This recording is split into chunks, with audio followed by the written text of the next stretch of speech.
ఓం శ్రీకృష్ణ జగద్గురు పరబ్రహ్మణే నమః. ఓం నమో శ్రీ వేదవ్యాసాయ నమః.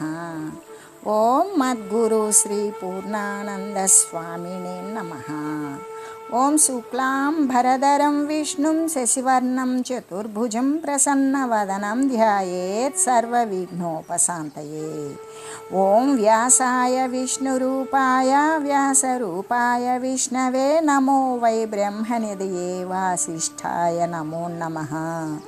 ఓం నారాయణం నమస్కృత్య నరం చైవ నరోత్తమం దేవీం సరస్వతీం వ్యాసం తతో జయముదీరయేత్. శ్రీ భగవద్గీత గుణత్రయ విభాగ యోగము.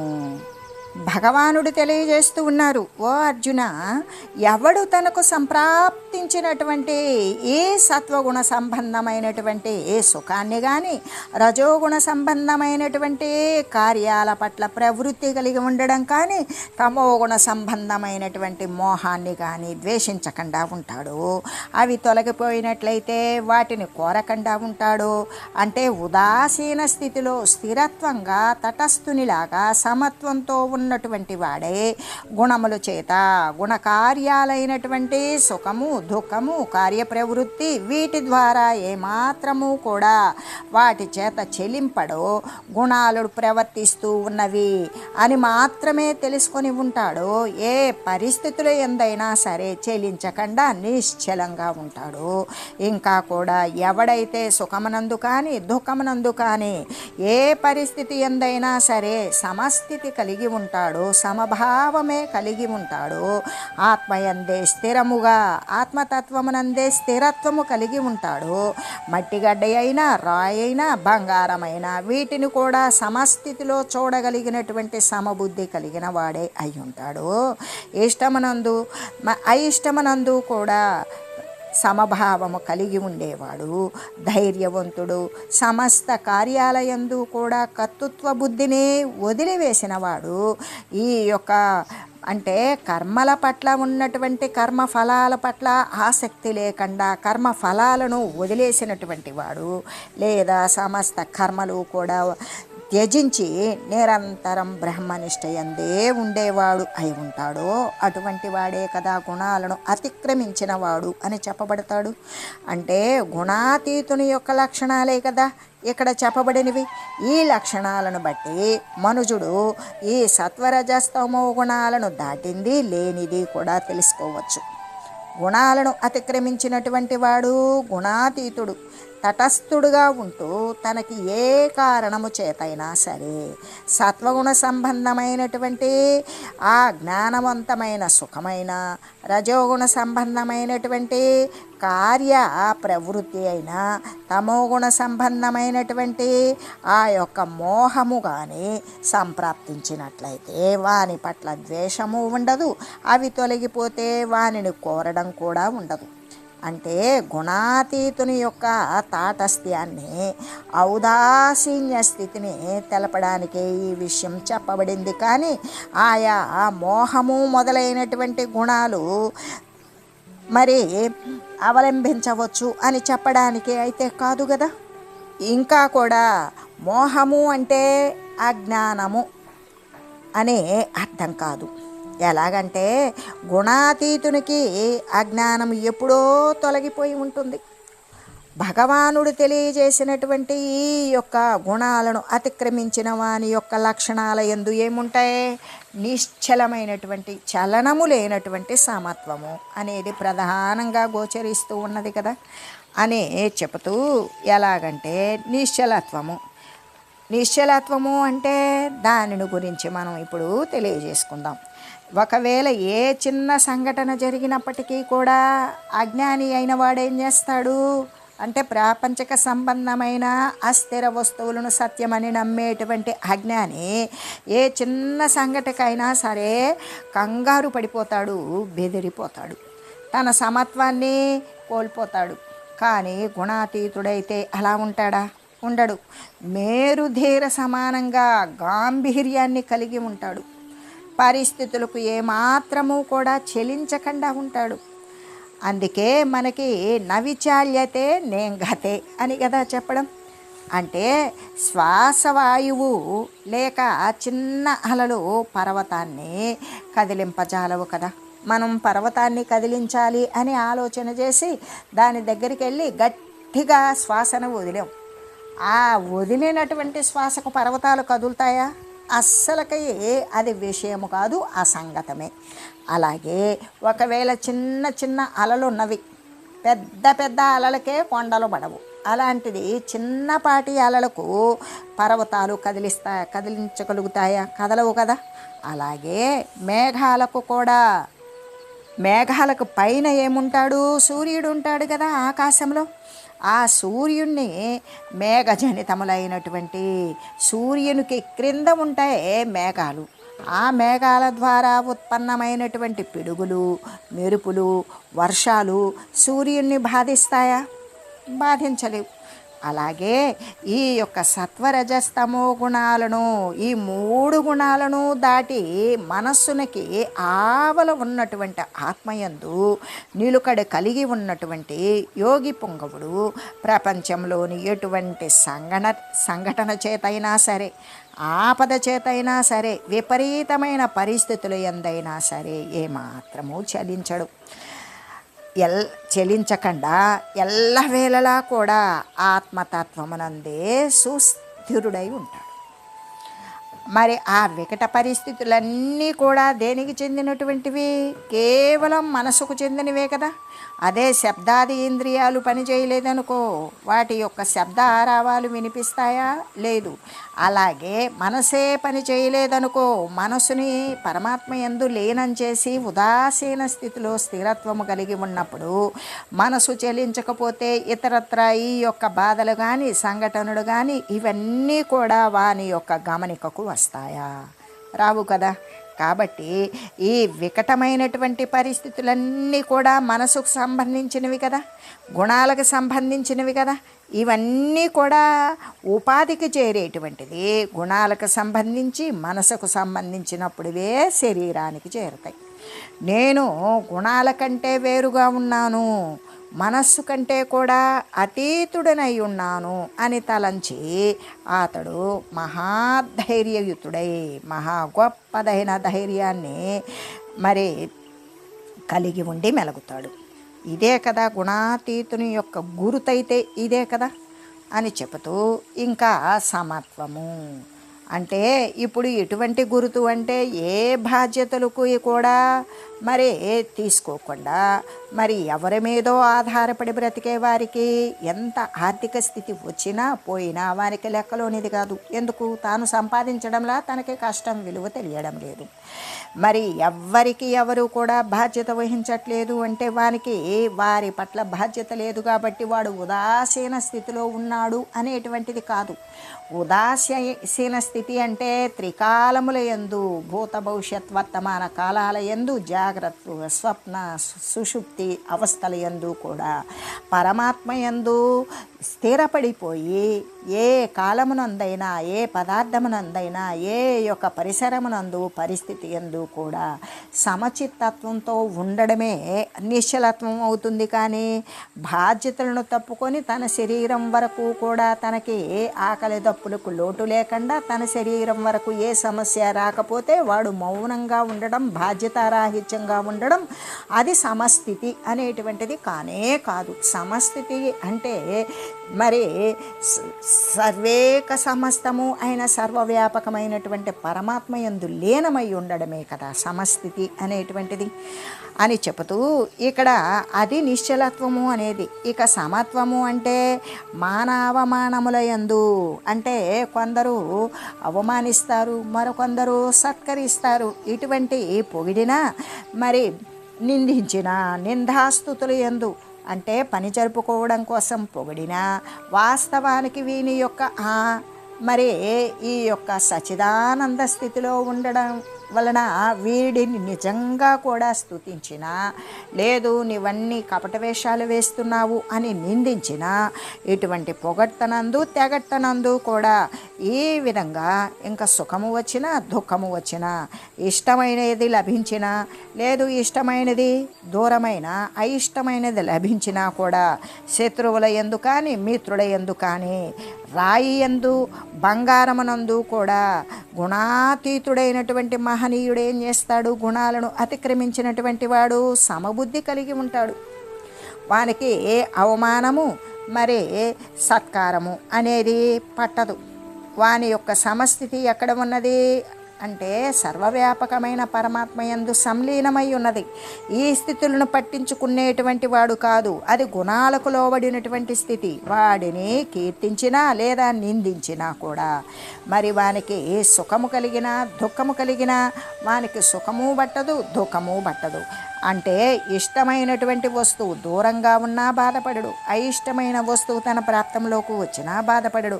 శత్రువుల యందు వానికి శత్రుత్వం ఉండదు, మిత్రుల యందు కూడా వానికి మిత్రత్వం ఉండదు. వాని పట్ల శత్రువుల యందు మిత్రత్వం ఉండవచ్చు, మిత్రుల యందు శత్రుత్వం ఉండవచ్చు, లేకపోతే రెండూ కూడా వదిలివేసి ఉండవచ్చు. అలాగే ఇక రాయి యందు కానీ బంగారమునందు కానీ ఏ విధంగా ఇది మట్టి అని ఇది బంగారం అని దీనికి విలువ ఇవ్వడు, మట్టి అని విలువ లేకుండా ఉండదు. అంటే రెంటిని కూడా సమస్థితిలో చూసేటువంటి వాడు, గుణాలను అతిక్రమించినటువంటి మహనీయుడు తప్ప మరొకడు ఉండలేడు. వాడు అటువంటి సమబుద్ధి కలిగి ఉంటాడు. అయితే గుణాతీతుడైనటువంటి సుఖమునీంద్రుడు ఇక్కడ మనకి ఏమని చెప్తారు? గుణాలను అతిక్రమించాడు వ్యాస మహర్షి పుత్రుడు. అంటే పుట్టుకతోనే బ్రహ్మపదాన్ని పొందినటువంటి సుఖమునీంద్రుడు ఏం చేశాడు అంటే జనకుని యొక్క ఆస్థానానికి వెళ్ళాడు. తండ్రి గారి దగ్గర తనకి ఆ యొక్క చివరి స్థితిలో ఆధ్యాత్మిక విద్యలో ఆయనకేదో సంశయం అనేటువంటిది మిగిలి ఉన్నది. ఇంకా ఏదో తండ్రి గారి దాస్తున్నారు అనే అనుమానం కలిగింది. తండ్రి ఆ విషయాన్ని గమనించారు వేదవ్యాసులు. సుఖమునీంద్రునికి చెప్పారు, నీవు జనకుని వద్దకు వెళ్ళు, నీకు అక్కడ సంశయ నివారణ జరుగుతున్నది, నువ్వు అక్కడికి వెళ్ళు అని చెప్పారు. తండ్రి అనుమతి తీసుకొనే జనకుని ఆస్థానానికి వెళ్ళాడు. ఆ ఆస్థానానికి వెళ్ళినప్పుడు అక్కడ జనకుడు ఉండి కూడా అంటే ఆయన ఆధ్యాత్మిక తత్వవేత్త, తత్వ జిజ్ఞాస కలిగినటువంటి ఆయన చక్రవర్తే, కానీ ఆయన సమస్థితిలో పరిడవిల్లేటువంటి పరమాత్మ తత్వాన్ని మరి అంటి ఉన్నతను. అటువంటి రారాజు చక్రవర్తి, మిథిలా చక్రవర్తి అయినటువంటి జనకుని దగ్గరికి వెళ్ళినప్పుడు సుఖమహర్షి వచ్చాడు అని చెప్పినప్పుడు ఆయన ఉదాసీనంగా ఉన్నాడు.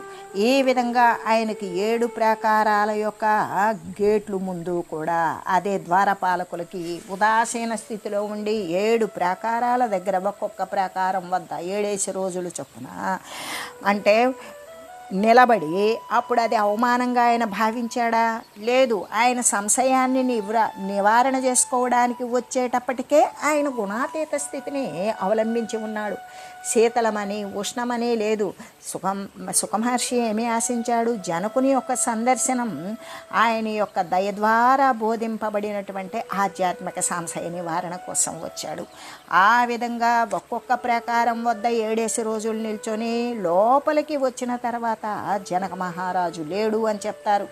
అంతేకాదు జనకుడు క్షమించాలి ఈ సుఖమహర్షి ఎంత యువకుడు అంటే అందమైనటువంటి యువకుడు, పటిష్టంగా బలిష్టంగా ఉన్నాడు. అటువంటి యువకునికి అంతే వయసులో ఉన్నటువంటి యువతులను ఆయన యొక్క విందు కోసం ఏర్పాటు చేశారు. ఆయన శరీరాన్ని స్పర్శిస్తూ ఆయన శరీరానికి నలుగులు అవన్నీ పెడుతూ అగరధూపాలు వేస్తూ ఇవన్నీ చేస్తూ ఆ అందమైనటువంటి కన్యలు ఏం చేస్తూ ఉన్నారు అంటే ఆయనకు మంచి పొట్టు వస్త్రాలు, సుగంధాలు పూయడం, ఇటువంటి పరిచర్యలు మొత్తం సేవ చేస్తూ ఉన్నారు. అలా 7 × 7 49 రోజులు ద్వారాల దగ్గర ఉన్నా ఆయన బాధపడాల. లోపలికి వచ్చి అనేక రకాలైనటువంటి రుచివంతమైన భోజన పదార్థాలు ఆరగిస్తూ ఉన్నాడే కానీ ఆ పదార్థములో తిరిగేటువంటి అంటే పాయసములో తిరిగేటువంటి గరెట్లాగానే పదార్థాలను తన కడుపు నిండేటంత వరకు క్షుత్తు తీరే వరకు తిన్నాడే కానీ అది తీప, కారమా, ఉప్ప, పులుప అనేటువంటి రుచిని గ్రహించేటువంటి స్థితి ఆయనకి లేదు. ఆయన స్థితి అంతా జనకుని గారి యొక్క దర్శనం, ఆయన ద్వారా తన యొక్క సంశయ నివృత్తి. దీనికోసమే పరమాత్మయందు లీనమై అటువంటి స్థితిలో ఉన్నాడు. ఆయన స్త్రీలు స్పర్శిస్తున్నారా, పురుషులు స్పర్శిస్తున్నారా, నేను గోచీపాత పెట్టుకున్నానా, పొట్టు వస్త్రాలు ధరింపజేశారా అనే విషయం కూడా ఆయనకి తెలియరాలేదు. ఆ విధంగా మరి జనకుని దగ్గరికి వచ్చినటువంటి సుఖమహర్షి దగ్గరికి సరే వచ్చారు, జనకుల వారు వచ్చారు. మహనీయుల యొక్క కుమారుడు మరి బ్రహ్మవంశస్థులు కాబట్టి ఆయనకి ఏం చేశారు అంటే పాదపూజ చేశారు, అర్ఘ్యమిచ్చారు, పాద్యమిచ్చారు, మరి స్వాగతించారు, కూర్చోబెట్టారు. వచ్చినటువంటి కారణం అడిగారు. క్షత్రియ ధర్మమైనటువంటి రాజు ఆ యొక్క జనకులు అడిగిన తర్వాత అప్పుడు ఆయన విషయం చెప్పారు. ఇట్లా తర్వాత ఆయన బోధ మొదలుపెట్టిన తర్వాత అంతా తండ్రి గారు బోధించినటువంటి బోధే ఉన్నది. మరి ఇంకా అప్పటికి నాయన ఈ విద్య ఇంతవరకే ఉన్నది, ఇదే అని నేను చెప్పాడు. కాదు స్వామి ప్రభు, ఇంకా మీరేదో దాస్తున్నారు, ఇంకెంతకు మించి లేదు, ఇదంతా నీకు ముందే తెలిసి ఉండడం చేత ఇంతకు మించి ఇంకేదో ఉన్నది అనుకుంటున్నావు. అప్పుడు తను అనుకున్నాడు, తన తండ్రి గారు ఇంతవరకే చెప్పారు, తన తండ్రి గారు వేదవ్యాస మహర్షి, ఆయన ఇంతవరకే చెప్పారు, ఈయన ఇంతవరకే చెప్పారు. అదంతా కూడా తనకు తెలిసినటువంటి విషయమే. ఎందుకు ఆశ్రమంలోనే తను వేదాధ్యయనం మొదలుకొని బాల్యం నుండి కూడా యవ్వనం వచ్చేటంత వరకు కూడా సకల వేదాలు సకల శాస్త్రాలు కూడా ఔపాసన పట్టారు. కానీ ఆయనకి కేవలం ఏమీ లేదు అంటే వేదమంతా తెలుసు. వేదాంతం తండ్రి గారి వద్ద తెలుసుకున్నారు, తర్వాత జనకుని గారి వద్ద తెలుసుకున్నారు. కానీ ఆయనకి ఎందుకు తృప్తిని పొందడం లేదు అంటే ఆ తెలుసుకున్నటువంటి వేదాంతము ఆధ్యాత్మికమైనటువంటి ఆ యొక్క పారమార్థికమైనటువంటి విద్య, జ్ఞానబోధకమైనటువంటి విద్య కేవలం తన యొక్క ఆచరణ యందు లేదు. తనకంతా తెలిసిన విషయమే అదంతా. అప్పుడు జనకులు చెప్పారు, నాయన ఇంతే, ఇది నీకు కేవలం అనుభవ జ్ఞానానికి రావడం లేదు, నీకంతా తెలిసినట్లుగానే ఉంటుంది. కేవలం నీకు తెలివికి మాత్రమే అందింది, నీ అనుభవానికి అందలేదు. కాబట్టి ఈ అనుభవాన్ని సాధించాలి అంటే ఒక్కొక్క దాని ప్రకారం సాధన చేస్తూ అనుభవ జ్ఞానాన్ని సాధించు. అప్పుడు నీకు సంశయ నివారణ అనేది పూర్తి స్థాయిలో పూర్ణంగా అయిపోతుంది అని చెప్పి పంపించారు. అప్పుడు అంటే ఆయన శ్రీ సుఖమహర్షి ఏం చేశారు అంటే ఎంతటి సమత్వము.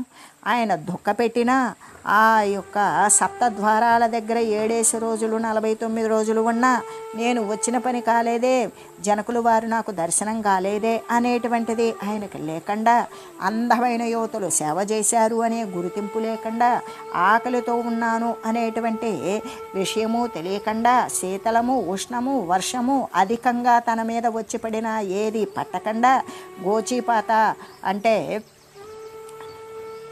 కౌపీనధారి అయి ఉన్నాను అనేటువంటి విషయాన్ని మరిచి ఇక ఆయన పొట్టు వస్త్రాలను ధరింపజేశారు అనేది తెలియక ఈ విధంగా యువతుల యొక్క సాంగత్యముతో ఉన్నాను అనేటువంటి స్థితిని కూడా, అంటే తనకి ఆ యొక్క శారీరక స్పృహ అనేటువంటిది లేదు. తను ఏ విషయమై వచ్చాడో దానికోసమే వేచి ఉన్నాడు, నిరీక్షించాడు. తర్వాత జనకుల వారి వద్ద నుండి విషయాన్ని గ్రహించి ఆయన వెళ్ళిపోయి ఇకప్పుడు తండ్రి గారికి వచ్చారు. తర్వాత నమస్కరించుకున్నారు. తర్వాత అక్కడే ఉన్నటువంటి ఒక శిఖరం పైకి వెళ్ళి తను విద్యను సాధించుకొని ఆ అనుభవ జ్ఞానంలోనే తన యొక్క శరీరాన్ని అలా ఆకాశంలో కలిపి వేసుకున్నారు. ఈ విధంగానే అంటే గుణాతీతుడైనటువంటి సుఖమునీంద్రుడు అప్పటికే తను గుణాలను అతిక్రమించాడు కాబట్టే 49 రోజులు ద్వారాల దగ్గర ఉన్నా కూడా ఆయనకు ఏ గుణము పనిచేయలే, అసలు గుణాలే లేవు ఆయనకు. అతిక్రమించినటువంటి సుఖమునీంద్రుడు జనకుని యొక్క స్థానానికి వెళ్ళినప్పుడు ఆయన జనకుడు పరీక్ష అనేటువంటిది చేసినప్పుడు జనక మహారాజు పెట్టినటువంటి పరీక్షలకు కూడా నిలబడ్డాడు. అంటే ఆయన నన్ను పరీక్ష చేస్తూ ఉన్నారు, నేను నిలబడి ఉండాలి అనేటువంటి ప్రజ్ఞాస్వరూపమైనటువంటి అహం అనేటువంటిది ఆయనకు తలెత్తలేదు. అలాగా జనకుని యొక్క మరి పరివారముచే కానీ జనకుల వారిచే కానీ కలగజేయబడినటువంటి సుఖాల యందు కానీ దుఃఖాల యందు కానీ అతడు ఎంతటి సమత్వాన్ని చూపాడో మనం ఈ సందర్భంలో ఒకసారి జ్ఞాపకం తెచ్చుకోవాలి కదా. గుణాలను అతిక్రమించినటువంటి వారి స్థితి సుఖము నీంద్రుని యొక్క ప్రవర్తనలాగానే ఉంటుంది అనే విషయాన్ని కదా తెలుసుకోవాలి అనే చెబుతూ అటువంటి మహనీయులు నిరంతరము కూడా ఏ ధ్యేయాకారమైనటువంటి ఆత్మస్థితి ఉన్నదో దాని యందే తన యొక్క మరి స్వవస్తువునందే తన యందు కూడా నిండి ఉండి పరిడవిల్లుతూ ఉన్నది ఏకరసమాత్రమైనటువంటి పరమాత్మ వస్తువు అనే తెలిసి దాని యందే గుణాతీతుడైనటువంటి వారు నిలుకడనగలిగి ఉంటారు. కాబట్టి ఈ మిథ్యారూప ప్రపంచమనందలి అంటే అబద్ధ స్వరూపమైనటువంటి ప్రపంచం ఎటువంటిది అంటే ప్రపంచం ముందు ఉన్నదా? లేదు. ఆకాశవాయు అగ్ని జల పృథ్వులు వీటి 5 యొక్క కలయికే ప్రపంచము. ఈ పృథ్వీ యందు ఔషధులు జనించి ప్రాణికోట్లు ఉత్పన్నమైనవి. ఇవి వస్తూ పోతూ ఉంటాయి. ఇవన్నీ కూడా అంటే పృథ్వీ యందు లీనమైనప్పుడు పృథ్వీ నీళ్ళ యందు జలమునందు లీనమైనప్పుడు జలము అగ్ని యందు లీనమైనప్పుడు అగ్ని వాయువునందు లీనమైనప్పుడు వాయువు ఆకాశమునందు నిక్షిప్తమైనప్పుడు ఆకాశము మహాకాశమునందు లీనమైపోయినప్పుడు మహాకాశము ఆ యొక్క నిర్వికార అచల పరిపూర్ణ పరబ్రహ్మస్వరూపమునందు లీనమైపోతుంది. అప్పుడేముంటుంది? ఇంకా ఏమీ ఉండదు. అంటే ఈ ప్రపంచము అనేది ఉత్పన్నమైనదే కదా. ఆ యొక్క జ్ఞానాకాశము ద్వారా ఆ యొక్క జ్ఞానస్వరూపమైన దైవిక తెలివి నుండి ఉత్పన్నమైన ఈ యొక్క ఆకాశవాయు అగ్ని జల పృథ్వులు అనేటువంటివి ఇవన్నీ కూడా మిథ్యారూపాలే. ఒకనాడు లేకనే ఉన్నట్లుగా కనపడి మళ్ళీ లేకుండా పోయేటువంటి అస్థిర స్వరూపాలు అనేక మార్పులకు లోనయ్యేటువంటి స్థితులు. ఇటువంటి ద్వంద్వాలు వారిని ఏమైనా సరే గుణాతీతుణ్ణి చేయగలుగుతాయా? ప్రాపంచక సంబంధమైనటువంటి సుఖము దుఃఖము భయము శాంతి అనేటువంటివి వారికి పట్టి పీడిస్తాయా బాధిస్తాయా? గుణాలను అతిక్రమించినటువంటి వానికి ఎందుకు అంటే ప్రాపంచ సంబంధమైనటువంటి పంచభూతాలను కూడా అతిక్రమించి ఉన్నాడు. పంచభూతాలకు లోబడినటువంటి గుణాలు పంచభూతాల ద్వారా ఏర్పడినటువంటిదే కదా ప్రకృతి. పంచభూతాలే ప్రకృతి, ప్రకృతి జన్యాలే ప్రకృతి నుండి ఉత్పన్నమైనవే గుణాలు. ఈ గుణాలను అతిక్రమించి ఉన్నటువంటి వానికి ప్రాపంచిక సంబంధమైనటువంటి ఇష్ట అయిష్టాలతో సుఖాలతో దుఃఖాలతో ఏమాత్రం పట్టింపు ఉంటుందా? ఉండదు.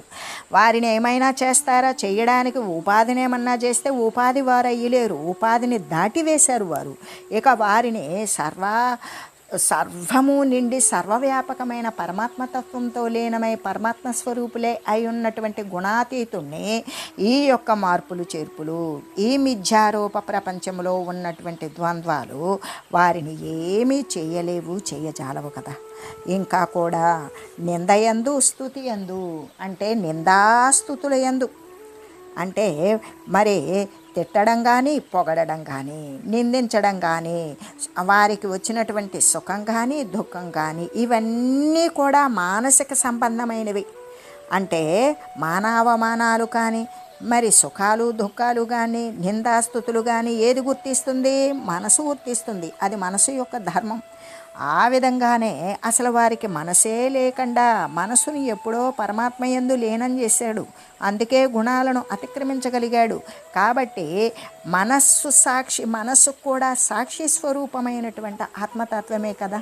ఈ మనస్సుని తీసుకెళ్ళి సాక్షియగు పరమాత్మయందు లీనం చేసినప్పుడు ఎల్లవేళలా కూడా వారు ఏం చేస్తారు అంటే మనస్సాక్షి అయినటువంటి ఆత్మయందు సదా సర్వకాల సర్వ అవస్థల యందు కూడా సుస్థితులై ఉండేటువంటి ఆ గుణాలను అతిక్రమించిన గుణాతీతులను జ్ఞానులను అవి ఏమాత్రమైనా సరే కదిలింపజేయగలుగుతాయా? కదిలింపజేయజాలవు. మరొకరికి కలిగేటువంటి సుఖం కానీ దుఃఖం కానీ మనుజుణ్ణి ఎలా బాధింపజాలవు? ఇప్పుడు మనం ఉన్నాం, మన ప్రక్క వారికి ఏదైనా బాధ వచ్చింది, ఆ బాధ వానిది కానీ మనదవుతుందా? కాదు. ప్రక్కవానికి ఏదైనా సుఖము ఆనందము డబ్బు వచ్చింది, వానికొచ్చిన అనుభవం వానికి వస్తువు అవుతుంది కానీ మనకవుతుందా?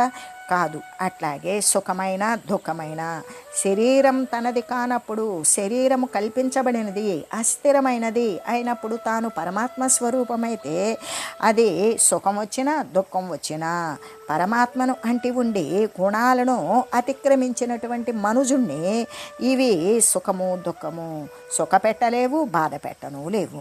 అలాగే ఉపాధిని తనకంటే వేరు చేసుకుంటాడు. ఉపాధిని వాడుకునేటువంటి వస్తువే. మన ఇంట్లో చాప కానీ మంచం కానీ విరిగితే ఆ బాధ మనం పడతామా? పడము. విరిగింది వస్తువుని తీసి పారవేస్తాం.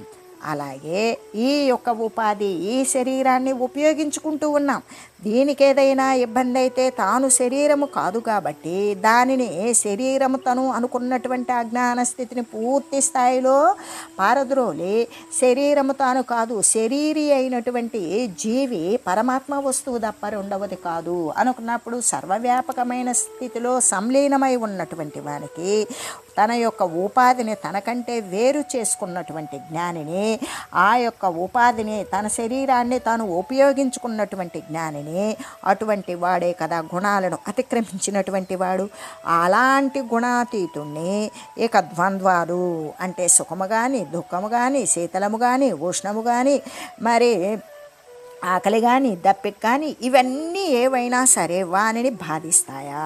ఏమాత్రము ఎప్పటికీ బాధించలేవు అని చెబుతూ, అందుకే ఈ పదానికి సర్వారంభ పరిత్యాగి అనేటువంటిది పదం. సమస్త కార్యాలయందు కూడా కర్తృత్వాన్ని వదిలివేసినటువంటి వాడే కదా గుణాతీతుడు అనే అర్థం చెప్పటమే కదా. అదే దానికి సరి అయినటువంటి సమంజసంగా ఉంటుంది అని తెలియజేస్తూ, ఓం మంగళం పావన గీతామాతా జయ మంగళం భక్తజనావళి బంధ విమోచని భవభయహారిణి భవ్యదాయిని మంగళం. ఓం మంగళం శ్రీ కురుక్షేత్ర రణక్షోణి విహారిణే పార్థసారథి రూపాయ గీతాచార్యాయ మంగళం. ఓం మంగళం మహత్.